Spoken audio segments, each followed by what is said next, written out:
Hello guys, magandang umaga sa inyong lahat mga ka-cowboy, ka-farmers, yan, mga ka-dairy farm.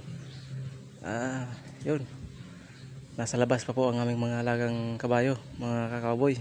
Dahil anong oras pa lang ay 10:28. Yan, medyo baga pa. Maya ipapasok na namin yan mga ka-cowboy. So, yan mga ka-cowboy. Ito yung aking damit na sinuot pang pagkuha ng napier, basang-basa, jacket. Kaya ito, papalitan ko na ng panibagong damit. Mahirap naman magkasakit pag natuyuan ng pawis. Bali, ito na po yung tabas namin na napier, mga cowboy.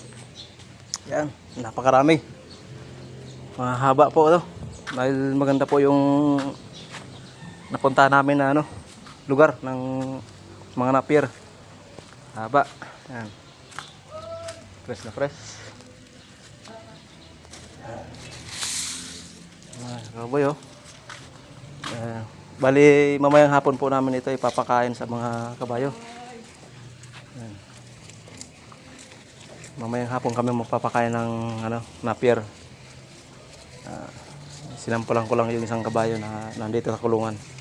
So bali ito pong kabayo na to ilalabas namin yan mamaya pag naipasok na yung mga malalaki, mga matatanda. Ito kasi bata pa to mga kaboy. Bata pa yan pero dahil hybrid kaya malaki, mataas. Yan. Ito yung pony mga cowboy. Ibigyan din natin ng isang hibla. Yan. Pony. Para hindi mainggit. Yan. So marami sila mga ka-cowboy. Bali nasa 13 kabayo yata yan mga ka-cowboy.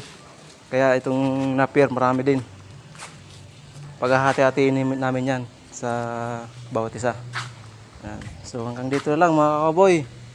Ito po ang kulungan ng mga kabayo namin. Ito ang kwadra. Yan, napakalawak po niyan mga ka-cowboy. Yan. Yan po.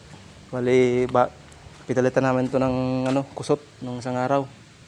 Dahil basa-basa na. Namamasa na sa mga ihi nila. Ayan. Bagong linis na rin itong kainan. Ito pong tubigan ay bagong palit na rin to mga cowboy. Ayan, malinis po yan mga cowboy.